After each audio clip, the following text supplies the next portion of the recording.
अहम तरीन खबर अपने तमाम नाजरीन तक पहुंचा है। भारतीय बहरिया का फ्लॉप ड्रामा, एक और फ्लॉप ड्रामा सामने आ गया है। दुनिया की आंखों में धूल झोंकने की कोशिश नाकाम हो गई। भारतीय naval chief admiral Hari Kumar ने ड्रामेबाजी का नया रिकॉर्ड कायम कर दिया। सोमालिया के करीब फंसे लाइबेरियन तिजारती जहाज को बहरी कज़ाकों से छुड़ाने का झूठा ड्रामा बेनकाब हो चुका है। तो एक वीडियो जो सोशल मीडिया पर बहुत तेजी से वायरल हो गया और इंटरनेशनल मीडिया जी उस वीडियो को शेयर कर रहा है, जिसमें हम देख रहे हैं कि मार्को जो है इंडियन नेवी, उसने जिस तरह से बहरे हिंद के अंदर एक शिप जिसको हाईजैक कर लिया था सोमालिया की जानिब से, उसको फौरन से ही रेस्क्यू किया। कौन सा ऐसा इंटरनेशनल इंस्टीट्यूट है जिसमें इंडिया का इन्फ्लुएंस नहीं है? हर जगह, ठीक है। हम जहाँ पे टक्कर मारते हैं ना, वहाँ पे वो अपना कार्ड फेंकते हैं और उनका काम हो जाता है, हम लोग पीछे बैठे होते हैं। इंडिया का जो नेवी गई थी, उन्होंने वो छुड़ा लिया, उनके मुसाफिरों को छुड़ा लिया, बचा के लिया है। ठीक है, वो एमवी लीला जो यहाँ से मार्कोस उतरे, मार्कोस इनके मैरीन कमांडोज हैं, मैरीन कमांडोज गए वहाँ से छुड़ा के लिया। 15 मेरे ख्याल से उसमें इंडिया के बाशिंदे थे और 21 टोटल लोग थे। लेकिन इस बहरी जहाज को आजाद करवाने का दावा किया गया है। इस पर कोई भी बहरी कज़ाक मौजूद नहीं था। अपने तमाम नाज़रीन को एक मरतबा फिर बताते चलें कि जिस बहरी जहाज को आजाद करवाने का दावा किया गया है, इस पर कोई भी बहरी कज़ाक मौजूद नहीं था। क्या भारतीय नेवल चीफ को इनके मातहतों ने यह नहीं बताया कि बहरे अरब कज़ाक से पाक खिता है? और एक तरफ से मार्कोस कमांडोस चल रहे हैं, दूसरी तरफ से वो पायरेट्स भाग रहे हैं और इसमें कोई फाइटिंग ही नहीं हुई है अभी तक, तो कुछ हुआ ही नहीं है। वो सिर्फ चढ़े और दूसरी तरफ से वो भाग गए। यूएस के नेवी सील्स, ब्रिटिश के एसएएस और इंडिया के मार्कोस, ये एक ही लेवल के होते हैं। अब कोई कंपटीशन तो होता नहीं है, तो 1 2 3 तो मुझे पता नहीं, पर इनको एक ही रो में रखा जाता है। बोलते हैं कि उतने ही कैपेबल हैं तीनों के तीनों। मार्कोस कमांडोस के वीडियोस भी अब आ गए ऑपरेशन के। वो छोटी सी बोट में, स्पीड बोट्स में जो बैठ के जाते हैं और डर के भागे। বন্ধুরা, এটা তো আপনারা সকলেই জানেন, ভারতের নেভি 2 দিন আগে সোমালিয়ার কাছে থেকে আমাদের যে জাহাজ ছিল সেই জাহাজটিকে হাইজ্যাক করেছিল জলদস্যুরা। টোটালি সেই নেভি থেকে 22 জন পার্সনকে ভারত সেফলি ভাবে ওখান থেকে বের করে আনে। তো এখন এই বিষয়টাকে নিয়ে পাকিস্তানের সোশ্যাল মিডিয়াতে এটাকে নিয়ে ব্যাপকভাবে কান্নাকাটি শুরু হয়েছে। পাকিস্তানের ভেতরে এখন এটাকে নিয়ে আলোচনা হচ্ছে যে এই অপারেশন তো সম্পূর্ণভাবে ভারতের তরফ থেকে একটি ফেক ছিল। ভারতের নেভি শুধুমাত্র একটি ড্রামাকে করেছে। ভারতের নেভি যাওয়ার আগে তারা সবাই ছেড়ে চলে গেছে। ভারত এরকম টাইপের একটা ফেক খবর ছড়িয়ে কি মজা পেল? তো বন্ধুরা, এরকম টাইপেরই পাকিস্তানের মিডিয়াতে যে সমস্ত কথাবার্তা চলছে সেটা আপনারা নিজেরাই শুনে নিন। চ্যানেলটিতে নতুন হলে অবশ্যই সাবস্ক্রাইব করে রাখুন। ये समझने कासिर हूं कि ये सारा मामला जो हॉर्न ऑफ अफ्रीका है उस पर तो मिलिट्री बेसिस है।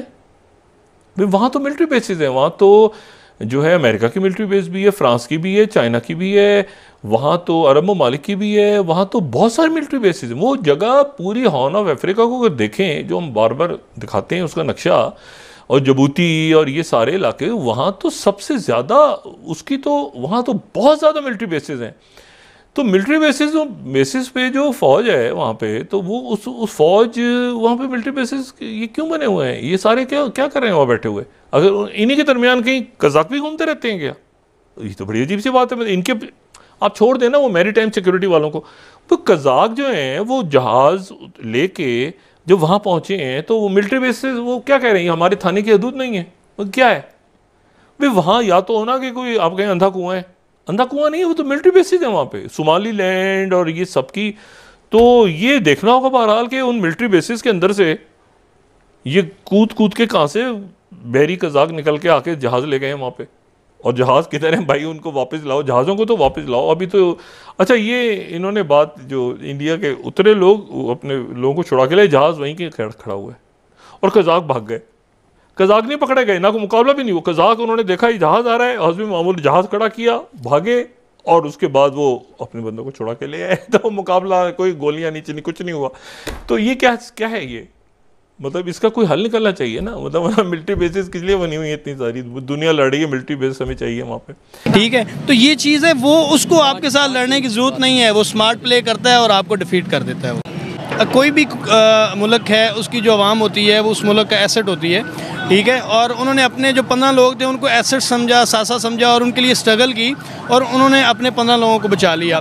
जिस तरह पाकिस्तानी अवाम या हम लोग कहते हैं कि हम इंडिया के साथ ये कर देंगे वो कर देंगे, हम इंडिया के साथ वो वाली सीन वो मामला कुछ भी नहीं कर सकते, क्योंकि आज का जो दौर है ना, इसके अंदर जंग जो है वो जोश जज्बे वाली नहीं है, वो दिमाग के साथ जंग लड़ी जाती है। आप देखें अब हम कहते हैं कि जहाज़ों के साथ जंग, अब वो दौर नहीं है। इंडिया ने हमें डिफीट किया हुआ है। अगर आप इन अदर केस आप देखें, इंडिया ने हमें डिफीट किया हुआ है। अमेरिका, मैं बताता हूँ उसकी वजह यह है कि आपकी इकॉनमी के हालात क्या हैं, ठीक है।